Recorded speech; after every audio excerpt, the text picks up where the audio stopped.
Hello, this is Jonah Garris, and today I'm going to be explaining the backwards design model and also be talking about how special education teachers can use the backwards design model as a method for teaching students with learning disabilities. The first question you may ask is, what is the backwards design model? Well, it's an idea created by Grant Wiggins and Jay Mateague in their book, Understanding by Design.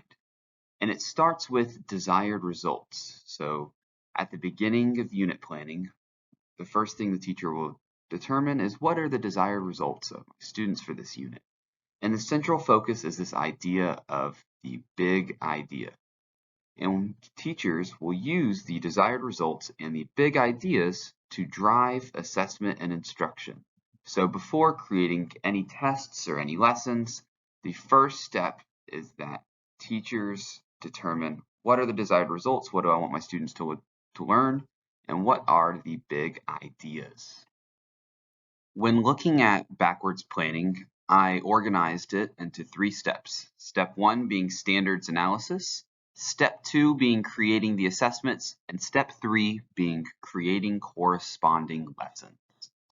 Step 1 is standards analysis. So this is looking at the standards that the teacher will be teaching for this unit, breaking it down, and determining what are the most important essential questions and learning objectives that I want students to learn during this unit. So first, I define some of the big concepts during the standard analysis. First is the big ideas. So the big ideas are the biggest concepts that a standard addresses. So for example, if you're looking at World War II, some of the big ideas or big concepts might be the Pacific Theater, the Atlantic Theater, the most basic broad categories, but categories that students need to learn. Another important part of the standards analysis is enduring understandings. So this provides students with a larger purpose for learning the content. This answers students' questions of why do I need to learn this? Another big part of the standards analysis is creating essential questions. Essential questions are inquiry-based questions that establish learning expectations for the students.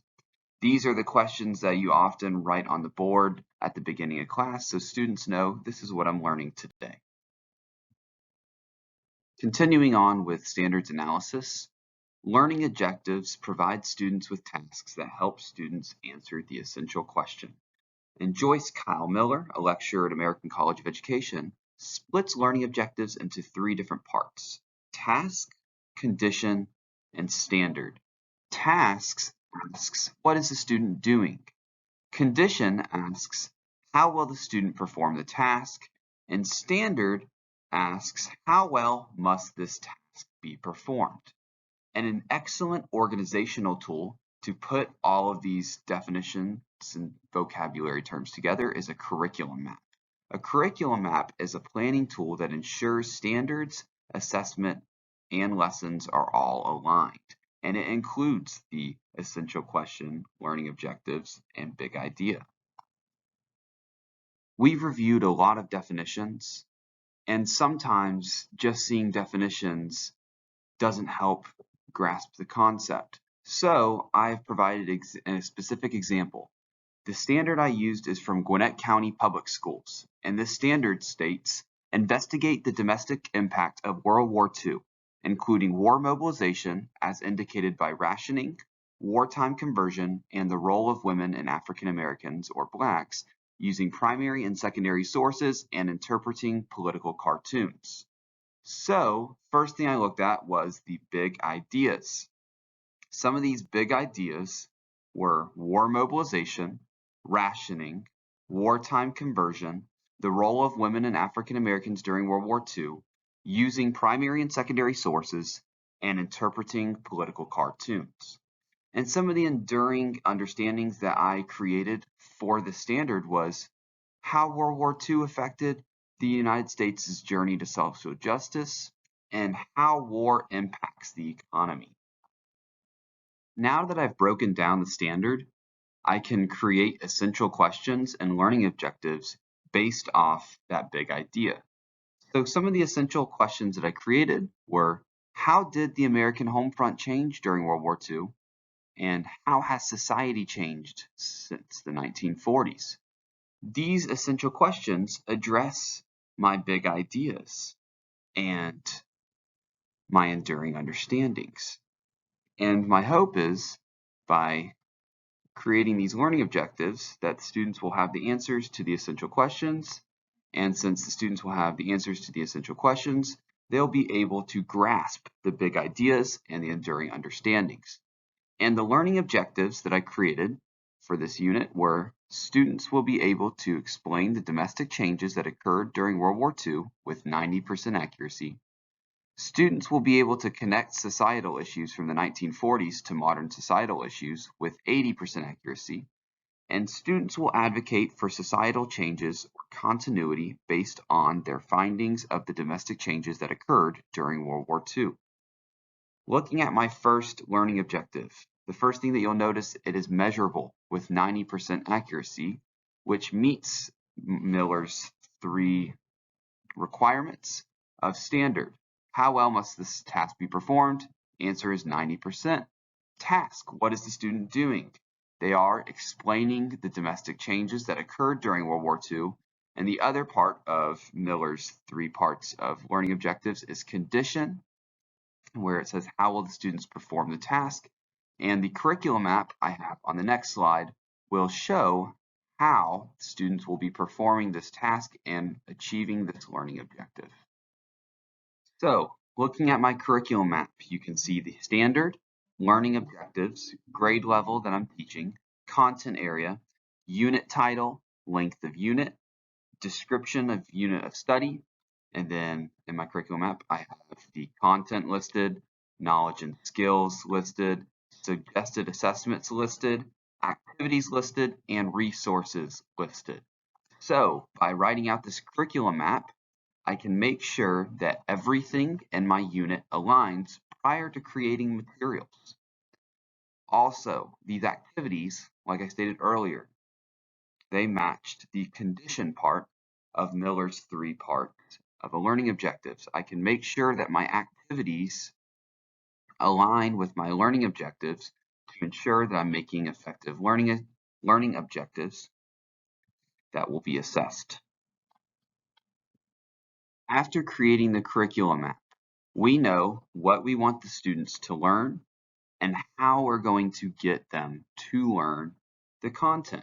So step 2 is creating the assessments. We have our essential questions and learning objectives. Now we're going to create an assessment based on those learning objectives. And an excellent tool for creating assessments using the backwards planning model is a table of test specifications, which this is an assessment blueprint that shows educators the objectives being covered, the cognitive level of each question, and the type of items covered on the assessment. The table of test specifications ensures that the assessment is aligned with standards, learning objectives, and cognitive levels for each individual test item. After creating the table of test specifications, the teacher can use that table as a guide to create a test that aligns with the table. Therefore, the test will also be aligned with the standard, essential questions, and learning objectives. Here is an example of a table of test specifications. So just like last time, it had the standard, the title of unit of study, the grade level, and content area. Now below, you see there's some new information versus the curriculum map. You see how many points is this test worth. So you see it's a 10-question test, and it's a multiple choice test. So in your table of test specifications, you might have some multiple choice, some short answer. For this example, I'm just using multiple choice, but with this table of test specifications, it leaves you room to have different types of tests. And here you see my 3 learning objectives. So my first learning objective is students will be able to explain the domestic changes that occurred during World War I. When you look at explain, it's a basic remembering level of Bloom's taxonomy. So the highest level I can question the students would be the level of remembering. And that's why I have 3 questions under the remembering level of Bloom's taxonomy for this standard. However, with the second standard, you see making connections is a higher level of critical thinking. So for my second standard, I have 2 questions under the applying level of Bloom's taxonomy and 2 questions under the analyzing level of Bloom's taxonomy. And then the last standard asks for students to advocate. Advocate requires analyzing at a minimum. So all 3 of my questions for standard 3 were on the level of analyzing, and you can see the table of test specifications. Make sure that I have 10 questions, 100%, and I'm using different cognitive levels. So after creating the table of test specifications and the test items that correspond with the table, you move on to step 3, which is creating corresponding lessons. First part to creating corresponding lessons is using prerequisite information from prior units to help teach new information. The second part of creating corresponding lessons is to make sure that you scaffold instruction. Scaffolding is when teachers enhance student learning by systematically building on students' experiences and knowledge as they are learning new skills. So what you should be doing is building upon each lesson. So the first lesson may be presenting the basic information. Second lesson is when you start moving up on Bloom's taxonomy. So you go from remembering to applying information, and by the end of the unit, you should be scaffolding to the point where students are able to critically think about the content that they've been presented with. And the last big thing when creating corresponding lessons is refer to the curriculum map. Look back at your curriculum map to make sure that you implement the activities that you created, and also that the activities that you're doing in class match the essential questions and the learning objectives, and most importantly, the big ideas that you created. If you look at this slide here, you will see an example of using prerequisite information and using scaffolding for this World War II unit.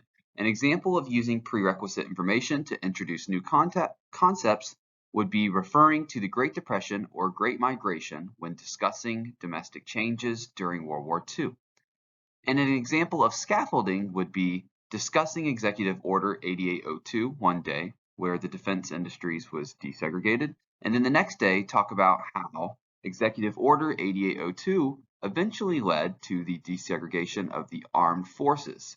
First, the Executive Order 8802 just led to the desegregation of the defense service industry, but eventually Truman built upon that executive order and desegregated the entire armed forces. This is an example of using scaffolding to build upon student knowledge. Now that we have looked into the 3 steps of the backwards design model, we're going to connect learning disabilities to the backward design model. First, you may ask, what are specific learning disabilities?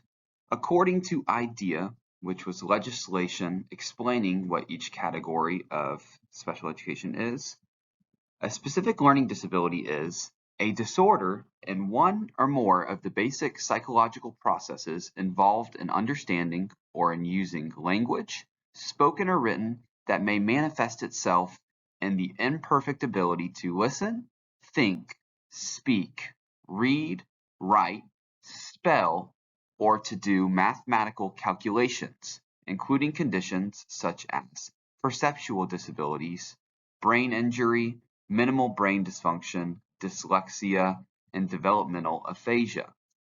You can tell this is a very broad category, which leads to diverse groups of students with unique needs. Since learning disabilities are such a broad category with such a diverse set of needs, an individualized education plan, or IEP, is administered to each one of these students. An IEP is an individualized plan that provides students with supports based on the student's unique needs. So, the student gets supports that help them based on their individual needs. Some tools that are in IEPs that can help students are placement. Placement is the unique combination of facilities, personnel, location, or equipment necessary to provide instructional services to meet the student's goals, according to the Georgia Department of Education. So when you hear co-taught setting or small group resource setting, these are examples of placement to help support students. So if they just need a little bit of assistance, maybe once or twice a month, they might have consultative services. If they consistently need a second teacher in their general education class to be able to ask questions to, then they may be in a co-taught setting.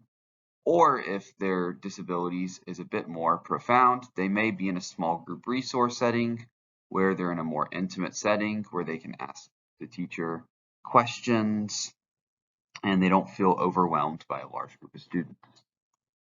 Another tool in IEPs are accommodations. Accommodations are a change in curriculum or instruction that does not substantially modify the requirements of the class or alter the content standards or benchmarks. Accommodations are very common among students with learning disabilities.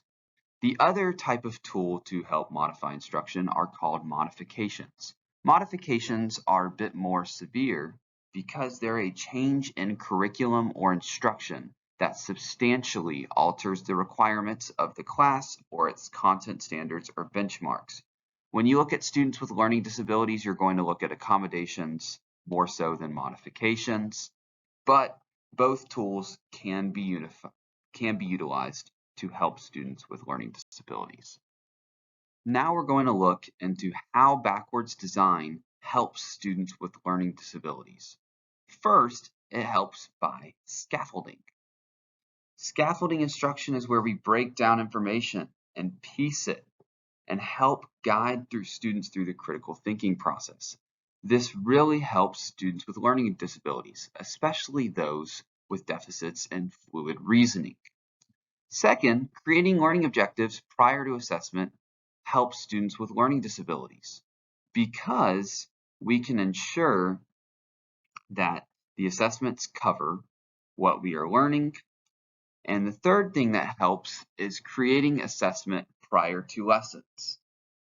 That way, we can ensure that our lessons are helping students understand the content that will be on the assessment. And additionally, we can help students with learning disabilities through the critical thinking processes that they will have to undergo during the assessment. So we are successfully modeling by using the backwards design model. Next, we're going to look at the 3 steps of the backwards design model and look at when we should cater instructions for students with learning disabilities. So legislation passed during the Bush administration was called No Child Left Behind. No Child Left Behind requires schools to provide equal access to the curriculum for all students. And because of No Child Left Behind, teachers should not adjust step 1 or step 2 unless students have a modification. If students just have accommodations, teachers should still have the same learning expectations for students with learning disabilities. So we should not be changing the learning objectives altogether. We still want our students with learning disabilities to have high expectations. We still want them to be able to conduct high levels of critical thinking. And for step 2, since these students do not have modifications, we do not want to adjust assessment. We want to assess them the same we would as a general education student because No Child Left Behind creates the precedent of high expectations for our students with learning disabilities. So when we are catering instruction for students with learning disabilities, most teachers will see the most adjustments made during step 3, during the lesson planning phase of backwards design. Now that we looked at when to cater instruction for students with learning disabilities, now we're going to look into how we can cater instruction for students with learning disabilities. During step 1, we can make sure that we consider students' IEPs. For step 2, We can make sure to acknowledge students' accommodations when designing assessments. And for step 3, when planning individual lessons, make sure each lesson is scaffolded and make sure that we're breaking down information into manageable parts for our students with learning disabilities. And also, we should utilize anchor charts and repetitions to reinforce big ideas and enduring understandings. Now that we've looked at how we can cater instruction during each step of the backwards planning process, now we're going to analyze how we can use IEPs as a tool for backwards planning. So teachers should analyze the students' academic testing and accommodations in step 1 alongside the standards. So that way, when we're developing the curriculum map, we can use students' deficits and strengths during the activity planning process. For example, if a lot of our students have weaknesses in auditory processing, then we can make sure that we implement lots of anchor charts and visual aids to help students grasp information. Also, teachers can align students' strengths and weaknesses to learning objectives, and educators should differentiate instruction based on students' strengths and deficits. So, if we know that one student has a specific weakness in an area, then maybe we can include some sort of classroom accommodation that helps the student get fair access to the curriculum. Here are some examples of how you can use IEPs to aid the backwards planning model. So if various students have deficits in auditory processing, then, like I said earlier, the students should plan to incorporate anchor charts and visual aids throughout the unit. If most of the class has a deficit in fluid reasoning, then the teacher can create learning objectives that emphasize assisting students with their deficits, and students should receive individualized aid based on their deficits. If a student struggles with processing speed, then the teacher should allow that student to have extra time to respond to questions. So, if we address these accommodations, strengths, weaknesses during the curriculum mapping process, then during step 3, we can create lessons that the teacher can ensure that students' strengths, weaknesses, and accommodations are being addressed, and we can create lessons that are most beneficial to our students with learning disabilities. This is why the backwards planning model is such an effective model for teaching students with learning disabilities, because prior to creating assessments, prior to creating lessons, we can take into account students' disability during the planning process. That way, we can ensure, just like all the standards, the big ideas, enduring understandings, learning objectives, and essential questions are being covered, we can also ensure that students' accommodations are being covered and students' strengths and weaknesses are being addressed. Thank you so much for listening to my presentation. Hopefully, you got something out of this presentation that you can implement into your classroom. And remember, if you teach students with learning disabilities, the backwards design model is an excellent model to implement into your classroom to help your students with learning disabilities.